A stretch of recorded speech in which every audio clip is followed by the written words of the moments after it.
మహిళా రిజర్వేషన్ బిల్లుపై ప్రతిపక్షాలు చేస్తున్న విమర్శలకు బీజేపీ ఎంపీ కొండా విశ్వేశ్వరరెడ్డి ఘాటుగా సమాధానమిచ్చారు. మహిళా బిల్లుకు డీలిమిటేషన్ లింక్ పెట్టింది కాంగ్రెస్ పార్టీ అని స్పష్టం చేశారు. ఇక దక్షిణ భారతదేశానికి సీట్ల కేటాయింపులో కాంగ్రెస్ హయాంలోనే అన్యాయం జరిగిందన్నారు ఆయన. మహిళలకు ప్రాధాన్యత కల్పించే విషయంలో బీజేపీ చిత్తశుద్ధితో ఉందని, మహిళా రిజర్వేషన్ ద్వారా స్త్రీ శక్తికి మరింత బలం చేకూరుతుందని ఆయన పేర్కొన్నారు.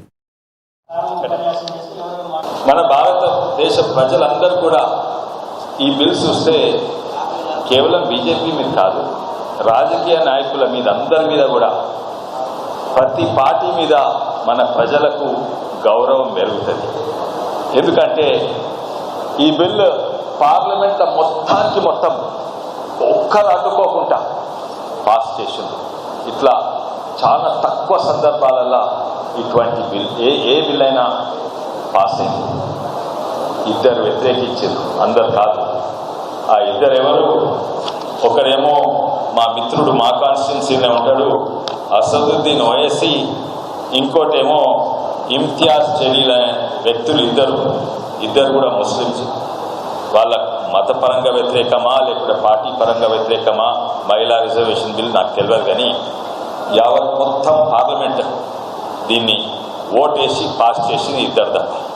ఇవి వాస్తవాలు. ఇవి ఎవరినైనా ఒప్పుకుంటారు. మీరు కాంగ్రెస్ మిత్రులను అడగండి, టీఆర్ఎస్ వాళ్ళని అడగండి, అటు డిఎంకే ఎవరైనా ఒప్పుకుంటారు. ఇవి చెప్పిన వాస్తవాలు. ఇవి ప్రూఫ్. 9 సార్లు ప్రయత్నం చేసిండ్రు. మొట్టమొదటిసారి మోడీ కింద 23లో పాస్ అయింది. అది మేము మోడీ గారు గొప్పతనం అనుకుంటాం. మేము బీజేపీ వాళ్ళం. తప్పనిసరిగా మేము ఆనందించినాం ఈ బిల్ పాస్ అయినప్పుడు. కానీ ఈ బిల్ పాస్ అయితే ఈ బిల్ ఏమున్నది? 33% రిజర్వేషన్. ఈ బిల్ల 33% రిజర్వేషన్. దీని తర్వాత ఇది సెన్సస్తో కట్టుబడి ఉంది. సెన్సస్ తర్వాత డీలిమిటేషన్తో కట్టుబడి ఉన్నది.